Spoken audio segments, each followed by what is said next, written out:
छोटे से गांव में बिरजू नाम का लड़का रहता था। वो बहुत ही गरीब था। वो एक साहूकार के यहाँ काम करके अपना और अपने छोटे भाई रिंकू का पेट भरता था। उनका एक हाथी भी था जिसका नाम रंगा था। बिरजू और रिंकू रंगा हाथी को बहुत प्यार करते थे और वो अपने रंगा हाथी की हर बात समझते थे और रंगा भी उनकी बात समझता था। बिरजू और रिंकू के माता पिता बचपन में ही मर गए थे। रंगा हाथी के अलावा उन दोनों भाई का इस दुनिया में कोई नहीं था। एक दिन की बात है, बिरजू रिंकू से कहता है, रिंकू, रंगा के साथ ही खेलते रहोगे या साहूकार के यहाँ भी काम करने चलोगे? अगर जरा सी भी देर हो गई तो साहूकार गुस्सा करेगा। हाँ भाई, अभी चलता हूँ। फिर दोनों भाई साहूकार के यहाँ काम करने चले जाते हैं तो उन्हें आने में थोड़ी देर हो जाती है। आज फिर तुम दोनों को आने में देर हो गई। मैंने कितनी बार कहा है थोड़ा जल्दी आया करो। वो आज घर पर थोड़ा काम था तो इसीलिए देर हो गई। अब जाओ, जाकर काम करो। साहूकार के जाते ही, बिरजू भैया, ये साहूकार भी ना जरा सी देर क्या हो जाती है तो कितना गुस्सा करता है, और जब हम ज्यादा काम करते हैं तो फिर कुछ नहीं कहता। क्या करे रिंकू, हमारी किस्मत ही ऐसी है। इस साहूकार के यहाँ काम करने के अलावा हमारे पास और कोई रास्ता भी नहीं है। चल, अब बातें मत बना। साहूकार ने इस तरह बातें करते देख लिया ना तो हमें काम पर से निकाल देगा। फिर दोनों भाई अपना अपना काम करने लग जाते हैं और जब शाम हो जाती है तो साहूकार उन दोनों की छुट्टी कर देता है। फिर दोनों भाई अपने घर चले जाते हैं तो देखते हैं, अरे रंगा, तू अभी तक हमारा इंतजार कर रहा है? रंगा सूंड हिलाकर उन्हें बताता है, मैं कब से भूखा हूँ, मुझे भूख लगी है। देख, मैं तेरे लिए केले लाया था, ले केले खा। फिर दोनों भाई रंगा को केले खिलाकर खुद भी दोनों भाई खाना खाने चले जाते हैं और खाना खाने के बाद सो जाते हैं। फिर आधी रात के समय जब दोनों भाई सो रहे होते हैं तो कुछ आदमी रंगा को पकड़ कर ले जाते हैं। इस हाथी के तो बहुत दाम मिलेंगे। सही में हम तो माला माल हो जाएंगे। अच्छा हुआ उस साहूकार ने हमें बिरजू और रिंकू के घर का पता बता दिया। अब हम इस हाथी को ले जाकर उन साहब को दे देंगे, फिर वो हमें बहुत पैसा देंगे। मुझे एक बात समझ में नहीं आई कि वो इस हाथी का क्या करेंगे। अब कुछ भी करें, मैं तो बस अभी से अमीर बनने के सपने देखने लगा हूँ। अरे सपने ही देखता रहेगा। अब जल्दी चल, अगर किसी ने देख लिया ना तो अमीर तो क्या, भिखारी बनने के लायक भी नहीं रहेंगे। फिर भी सभी आदमी रंगा को गांव से दूर एक पुरानी हवेली में ले जाते हैं। वहाँ उन्हें एक अजनबी आदमी मिलता है जिसने अपने मुंह पर नकाब लगाया हुआ था, तो वो रंगा को उस आदमी के हवाले कर देते हैं। ले आए हाथी को, ये लो तुम्हारा इनाम। तभी उन आदमियों में से एक आदमी उस अजनबी से पूछता है, साहब, अगर आप कहो तो एक बात पूछूं? हाँ, पर जल्दी पूछो। साहब, आप इस हाथी का क्या करेंगे? अजनबी गुस्से से उन आदमियों को देखता है और कहता है, तुम्हें तुम्हारी काम के पैसे मिल गए ना, अब जाओ यहाँ से। फिर सभी आदमी डर की वजह से वहाँ से चले जाते हैं और उन आदमियों के जाते ही वो अजनबी आदमी अपने मुंह से नकाब उतारकर जोरों से हंसता हुआ, मैं बनूंगा इस दुनिया का सबसे बड़ा साइंटिस्ट। मैं इस हाथी के ऊपर एक्सपेरिमेंट करके इस दुनिया का बहुत बड़ा साइंटिस्ट बन जाऊंगा। फिर मेरा नाम हर देश के कोने कोने में होगा। उस साइंटिस्ट की हवेली में बहुत से जानवर थे जिन्हें उसने बंद करके रखा हुआ था। वो उन सभी जानवरों के ऊपर रिसर्च कर चुका था, लेकिन उसे अब एक हाथी पर एक्सपेरिमेंट करना था। उसने रंगा हाथी को जंजीरों में बांध कर रखा हुआ था। उसके ऊपर एक्सपेरिमेंट करना चालू कर देता है और अगले दिन बिरजू और रिंकू जब सोकर उठते हैं तो देखते हैं, अरे ये रंगा कहाँ चला गया? ये तो ऐसे बिना बताए कहीं नहीं जाता। पता नहीं कहाँ गया होगा। चलो चलकर ढूंढते हैं। फिर वो दोनों भाई रंगा को ढूंढने निकल जाते हैं। उन्हें रंगा को ढूंढते ढूंढते शाम हो जाती है पर रंगा उन्हें कहीं नहीं मिलता और वो दोनों रंगा को याद कर कर के रोने लगते हैं। मेरा रंगा तू कहाँ चला गया?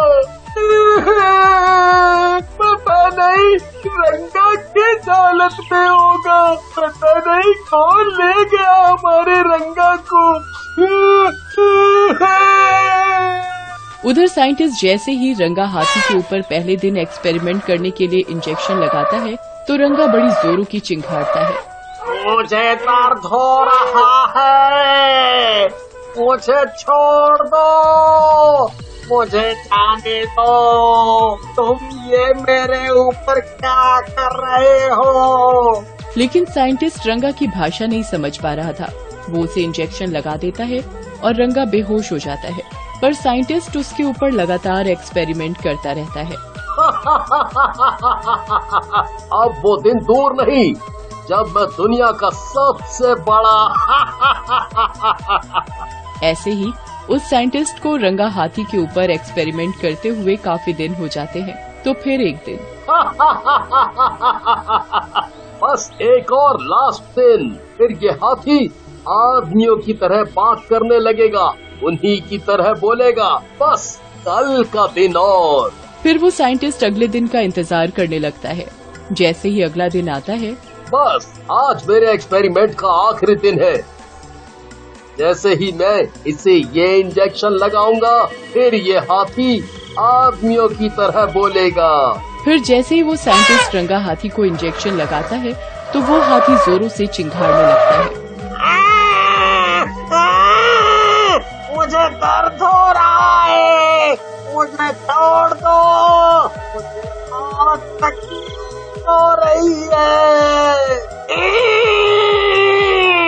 रंगा हाथी चिंघाड़ता रहता है, पर साइंटिस्ट को उसके ऊपर जरा भी दया नहीं आ रही थी। वो तो बस अपने एक्सपेरिमेंट पूरा होने का इंतजार कर रहा था।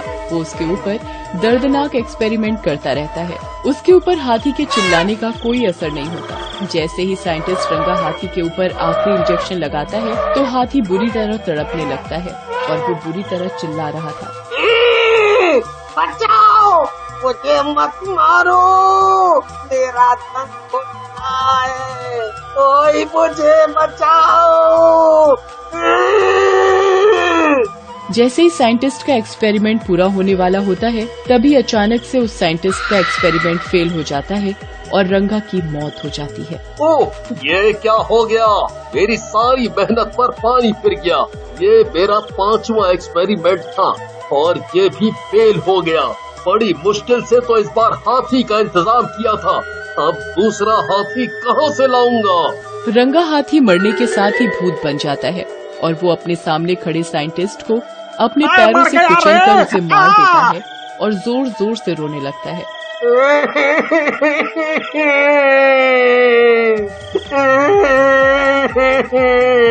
किसी भी आदमी को नहीं छोड़ूंगा। फिर वो भूत हवेली से निकलकर गांव में चला जाता है तो उसे वहाँ से जाता हुआ एक आदमी दिखाई देता है। ये इंसान जिंदा रहने के लायक नहीं है, इन्हें मैं नहीं छोड़ूंगा, मार डालूंगा सबको। फिर वो भूत उस आदमी को अपने पैरों से कुचलकर मार डालता है और जोरों से चिढ़ाने लगता है। फिर अगले दिन गांव के लोगों को उन आदमियों की कुचली हुई लाश मिलती है। अरे इन आदमियों को किसने मारा और इनकी ये हालत कैसे हुई? इन्हें किसने कुचला होगा? क्या पता कौन इन्हें मार कर चला गया, और कौन कर सकता है ऐसा? देखने से तो ऐसा लग रहा है जैसे किसी हाथी ने कुचल दिया हो। हाँ भैया, आप सही कह रहे हो। देखते ही देखते ये खबर पूरे गांव में आग की तरह फैल जाती है और ये खबर बिरजू और रिंकू तक भी पहुंच जाती है और वो दोनों आपस में बातें करने लगते हैं। ये कैसे हो सकता है कि कोई रात में आदमियों को अपने पैरों से कुचलकर मार रहा है? तभी बिरजू सोचने लगता है, कहीं ऐसा तो नहीं कि ये सब रंगा कर रहा हो? गांव के लोग भी कह रहे हैं ये किसी हाथी का ही काम हो सकता है। नहीं नहीं, ऐसा नहीं हो सकता। तभी बिरजू रिंकू से कहता है, जो मैं सोच रहा हूँ कहीं तू भी तो नहीं सोच रहा? हाँ भाई, पर हमारा रंगा ऐसा नहीं कर सकता, वो वो तो बहुत ही अच्छा है। वो तो किसी को मारने की सोच भी नहीं सकता। नहीं नहीं, हमारा रंगा ऐसा नहीं कर सकता। वो कोई और ही होगा जो हाथियों को मार रहा है। ऐसे ही सोचते सोचते बिरजू और रिंकू का सारा दिन निकल जाता है और रात को दोनों भाई खाना खाकर सो जाते हैं। और जैसे ही आधी रात होती है, भूत गांव में घूमने लगता है। तभी उसे एक आदमी दिखाई देता है तो वो उसे पकड़ लेता है। मुझे मत मारो, अरे मुझे मत मारो, मुझे छोड़ दो, मुझे क्यों मार रहे हो? भूत उस आदमी की एक नहीं सुनता और उसे अपने पैरों से कुचल कर मार डालता है। जब भूत उस आदमी को मार रहा होता है तो एक औरत अपने घर की खिड़की से ये सब देख रही होती है। अरे ये तो बिरजू और रिंकू का रंगा हाथी है, ये भूत कैसे बन गया? यही सब गांव वालों को मार रहा है। फिर वो औरत डर की वजह से खिड़की बंद कर लेती है और भगवान को याद करने लगती है। फिर अगले दिन जैसे ही सुबह होती है तो वो औरत गांव वालों को भूत रंगा हाथी के बारे में बताती है। अरे ये और कोई नहीं, बिरजू और रिंकू का रंगा हाथी है जो अब भूत बन चुका है और वही सबको मार रहा है। फिर सब गांव वाले बिरजू के घर जाते हैं और उसे बताते हैं। बिरजू, तेरा रंगा ही ये सब कर रहा है, वो ही सबको मार रहा है। अब तू ही सबको बचा सकता है। मुझे तो उम्मीद ही नहीं थी कि मेरा रंगा कभी ऐसा भी कर सकता है। फिर जैसे ही रात होती है, रंगा भूत गांव में घूमने लगता है और एक आदमी को वो भूत मारने ही वाला होता है। तभी बिरजू और रिंकू भूत के सामने आकर खड़े हो जाते हैं। रंगा, छोड़ दो इन्हें, इन्होंने तुम्हारा क्या बिगाड़ा है और तुम इन गाँव वालों को क्यों मार रहे हो? तुम तो ऐसे नहीं थे। और तुम्हें किसने मारा? अपने स्वार्थ के लिए मुझे मार डाला। मैं तड़पता रहा, चीखता रहा, चिल्लाता रहा, पर मेरी किसी ने एक नहीं सुनी। वो मुझे दर्द देता रहा और मुझे मार डाला। मुझे नहीं पता इतने मासूमों को उसने मार डाला। ये सभी इंसान एक जैसे होते हैं। शांत हो जाओ रंगा, शांत हो जाओ। लेकिन हाथी के ऊपर तो खून सवार था, पर जैसे ही बिरजू रंगा के ऊपर हाथ फेरता है तो वो शांत हो जाता है और रोने लगता है। बिरजू और रिंकू भी रोने लगते हैं। हमें तुम्हारी मौत का बेहद दुख है, पर इसमें इन गाँव वालों की कोई गलती नहीं है। इन्हें मत मारो। मैं इन्हें तभी छोड़ सकता हूँ जब ये किसी भी जानवर को नहीं मारेंगे, ना ही उन्हें तकलीफ देंगे। हम तुम्हें विश्वास दिलाते हैं कि हम किसी भी जानवर को नहीं मारेंगे। इतना कहते ही भूत उस आदमी को नहीं मारता और उसकी आत्मा को शांति मिल जाती है और वो वहाँ से चला जाता है।